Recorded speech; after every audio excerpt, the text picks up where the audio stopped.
This coming week is very important for your trading account because Jerome Powell was speaking on Friday and you already know that he was talking about the Fed cutting rates, and I am going to tell you what I am personally going to do, my best setups for this week, and you can actually benefit by copying exactly what I'm going to do and applying it to your trading plan. But before we do all of that good stuff, if you're new to the channel, welcome. We trade the Nasdaq over here. If you are returning, welcome back. You already know what's up. Don't forget to hit the like button, turn your post notifications, and subscribe to the channel. You already know that last week was nothing short of exceptional because we had, instead of Nasdaq, we had US30 dominating our accounts. And I know that it doesn't feel so good for me to say that because you know that I always like to find setups on Nasdaq, but the funny thing is I actually took a loss on Nasdaq, 70 pips loss on Nasdaq, and I know that I did not drop the weekly inner circle status. I'm going to drop it right now. We had a beautiful week, took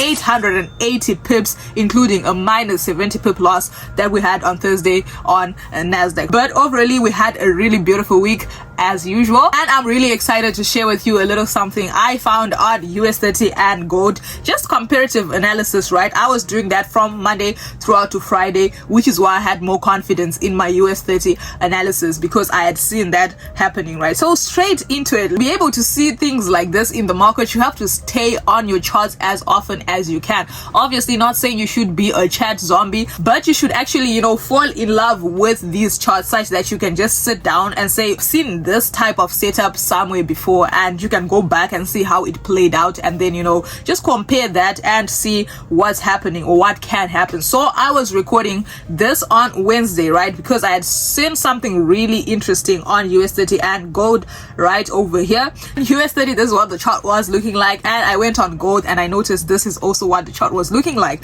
right? So we had this zone over here, this zone over here, and this little zone over here. So now notice how we have a higher high, right, and then a lower high after that, and then an even lower high after that. Go on US30, this is exactly what the US30 chart was looking like, right? So we had this movement right over there, the next movement right over there, and the current movement that it was forming at that spot. Now notice US30 is still playing out, but Gold had already played out. What I'm just noticing is the setup. The setup looks exactly the same to me. And then I'm wondering that if it played out like this on Gold, how is it going to play out again on US30 using the exact same setup? Let's see what happens. So we had the higher high and then obviously the higher low. And then on Gold, we also have a trend line. This is what most of the US stock indices were looking like last week, right? So we had that trend line right over there, and what we're saying, all of this had not yet happened in the market, right? All of this right over here, right? And then this is where we are with US30. This at this exact spot, this is where we are with US30, right? So all this had not yet happened in the market, right? So what? Let's remove everything, and then we want this little zone, all of this that then happened with this exact same setup to now happen also on US30, right? Did you see where my bias was coming from on US30, right? So this is exactly what I want to see. I want you to notice how it goes to the next low, right? So it gets to the next low right over here, and then it retraces down and then pushes up to break the highs on US30, right? In this zone, this is the low that the market got to, and then at that zone it formed a little retracement. It was rejected and formed this little zone right over here. Let me just mark it up again, this zone right over here, right? And then after that it came and rested on the trend line, right, and then it moved up to the top, right? You can see that it came, rested on trend line, and moved up to the top. Now what am I saying? I'm saying I want US30 to get to this zone right? Let me just delete everything and explain again. US30 should get to this zone, right? I want it to what? I want it to retrace. All right, let me mark this up. See what? It should get to this zone, form that little retracement that it has, right, and then come back to the trend line, right? You remember we have a trend line on Gold. Come back to the trend line and then bounce off of this trend line, Notice, right? It came back to the trend line on gold, bounced off of the trend line, and then pushed up to the top. Now let's see if we have a little zone. So it's either going to bounce off the trend line or from that little zone. Now I don't know where it's just going to bounce off. It can use this zone. This will be like if it breaks out, but if it doesn't break out, it's just going to bounce off the trend line, right? So let's just consider the case that it actually breaks out, right? Let's say it actually breaks out. Let me just mark the highest point at this zone. Trading is just so interesting to me. I was fascinated, right? So if it breaks out, it will come to the zone and bounce off. If it doesn't break out, it's just going to go buy from the trend line and then break out to the top. This is the exact same setup that we're having on gold, and this is what I want to see US30 doing. And then now the question stands, what did US30 end up doing? Which is now what will bring us to our weekly analysis. I will be analyzing US30, Nasdaq, and obviously gold for this week. And also we're going to just start with US30 since we're already talking about it, right? So right over here, we closed off the week with a beautiful buying signal on US30. This was really interesting to me. I really enjoyed trading this US30 last week because it was just playing out exactly to what I wanted it to do. Now notice, I want you to notice.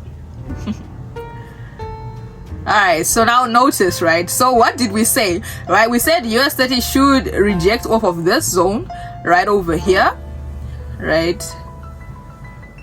This zone, we wanted US30 to reject off of this level. And did it reject? Yes sir, absolutely did. And we wanted it to form this little zone right over here, and then it should come to the trend line or break out of the trend line to come to this zone, which it did not. It just rejected off of this level, and then it just went right up to the top. Whilst we are on that, we already know that gold did not just end at this zone, right? Gold absolutely just went up and broke out of this high, and then, you know, broke out of the all-time highs again. So we're saying that we want US30 to break out of this zone, which it already did. Let me just delete everything so it's clearer, right? So US30 is supposed to break out. Well, technically it has already broken out of this zone, it just hasn't closed, but I don't think that the market will ever open with a gap right below there, because it's going to open closed outside of this zone, right? And then you can already see that it's already bringing out to this week right over here, which it might break out of. If it does, you already know that we wanted to break out of this high, which is exactly what gold did, but keeping in mind that the market does not move like exactly you finished it off. It doesn't move like tap water. So we're going to be looking forward to buying positions on US30 in my opinion. And obviously we can pull out a little trend line over here like this. So this will be like for a little support, right? If it retraces, comes to sit at these zones, we can just ride it up back, and this zone right over here would be our last buying zone. If the market then drops into this zone, we still look for buying positions because of this bank zone right over here. But if it breaks out of this, then it's a no-no. We have to step back and reanalyze. If it actually breaks out of the highs, you know that we are going to keep buying the highs on US30, which is highly likely because that is what exactly gold did right over there. So this was a really interesting analysis for me, and I managed to capitalize on if we go to an even lower time frame, you can see that the market keeps unfolding, right? We can even use this zone. Right, I don't like my charts really dirty, so I'm always going to be deleting every single thing, right? So right over here you see it had broken out of this level and it kind of like retested it, right? Let me use this zone right over here. The market is always going to break and retest. It broke out of this level, closed, came back, retested in this zone, and then kept going up. So I can't really say it hasn't retested this zone. It has already retested it. So we can also mark up another zone right over here like this. And the only thing I hate about this chart is there are a lot of zones that the market can come to. And that doesn't look nice, because it might just keep disrespecting a lot of zones that are important just so that it goes up. But in this case you'll be using stop loss orders, right, so that you are not staying in the market when it's going against you, right? So if it breaks out of this zone, we already know that we want to keep buying it. And then here you can always find a trend within a trend to keep buying, find support to keep buying, find support to keep buying. If it breaks resistance, you also just buy the highs. US30 absolutely looks nice, and I hope you can benefit from it. Now going to my most favorite, all-time favorite, Nasdaq over here, and the only beautiful thing about this is the setup and the analysis looks exactly the same. Let's go on to our daily time frame. On to our daily time frame on Nasdaq, we can already see that we have a zone at this spot right over there, and the market kind of went to this zone and then rejected. Look at this, a daily time frame, candlestick. This is a rejection. I'm telling you that I had a heck of a week with Nasdaq. I could just not find setups. Like, my eyes were just closed. I just could not see what Nasdaq was doing, and the only time I decided to take a trade, I took a loss, and it was kind of like a bummer. Now, I did have a couple of trades too. I think I had 2 or 3 trades on Nasdaq, but one of them was a losing trade, which was not so good. But in the 4-hour time frame, I can see a little something looking nice. Obviously I don't want to use a lot of candles because we just want an immediate picture, because we only need this for the coming week, right? It's not for like 3 months or something, right? So we're gonna start off by drawing this trend line right over here, and just like what US30 did, Nasdaq absolutely respected this zone over here, right? It respected this bank zone over here, or we can consider the fact that it actually respected this breakout, right? So it had a breakout right over here. I heard a lot of people saying that I say right over here, right over there a lot of times, guys. I don't know what words I can use to replace that, but right over here, as you can see, the market had broken out of this zone. All right, it had broken out of the zone. It was moving up, and then it broke out, retested, went down, and then it came back for a second retest, which it could not hold. So right over here this place already turned into our resistance, right? It was a resistance that was broken out. Now it's a support, right? It broke out of this zone and then came back down to retest, and then we also supported by a trend line. So in another video, I remember telling you guys that when you have a lot of confluence at a certain spot, you already should have confidence in that setup, because here we have Nasdaq breaking out of a resistance, turning it into a support, and then still rejecting at a trend line. This is really good confluence. And then if you see price action with the candlesticks, you see how the sellers dropped the market. Just notice this reading of candlestick is just so simple. How can they drop the market with such a big candlestick, and then the next candlestick is such what's this, dodgy candle, right? And they just can't push the market. And this is happening at a spot where we have resistance broken out and a support and a trend line. This is obvious that the buyers are about to step into this market, because if these sellers were so forward to push the market with such momentum, they should have just carried on if they had the power to carry on, but they don't, right? The buyers have stepped in, and then they just kept pushing the market up. That said and done, I am still biased to the buys on Nasdaq, but the thing is, where are we supposed to buy? We are going to mark up this zone like this, because this is our next zone. So we want the Nasdaq to buy from this exact zone where it is, right? And obviously we're going to have our stop loss right below these zones, right? So if this stop loss from this entry point is too large for you, you just have to wait for the market to retrace a little bit. If it does, if it does not, you have to find the trade from the breakout of the highs right over here, because you cannot just go into a trade with a really large stop loss if your account cannot handle the drawdown. So before you take any trade, just make sure that your account can actually handle the drawdown if it happens, right? So right over here, we want the Nasdaq to buy from the zone. Our stop loss is right below this zone, and if it goes back up to the top, let's say you missed the entry, you did not get a setup, you want to buy it from here right now. If it breaks out of this zone, and then the next zone will be at the top, if that happens, right, if that actually happens, there is a high chance that we might see Nasdaq actually going for the highs again, right? Then if it breaks this zone, then it's definitely going to go for the highs again. If it's already at the highs, there's a high chance that it's actually going to break it. But as for now, that's what we're looking for. We're going to be looking for buys on the Nasdaq. And just like I will always say in any video, that we are not going to be biased on buys. If the market breaks out of this trend line and breaks out of this bank zone, we're going to step back, reanalyze, and see what the market wants to do before we jump into sells, right? So that's the bias on Nasdaq, our 1 hour time frame, and see if we can have anything even clearer and better. You see that the institutions moved the market with so much momentum over here, and then it dropped back to this level over there, and then the market just decided to react from this zone, right? So will it actually just drop back?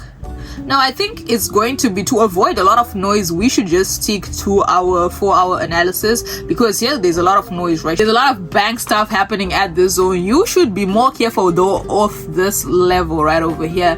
This level right over there, the market might want to come and play around in this zone, right? And then if it does not break out of this zone, those people that like to scalp can actually, you know, take a little selling position and drop down with it to probably this zone right over here, and then, you know, just play around with it a little bit. But if it does break out of this level, then you don't want to find yourself in sells on that, right? The S&P 500 is exactly the same thing, and gold, wow, I am just taken aback. You see this trade right over here?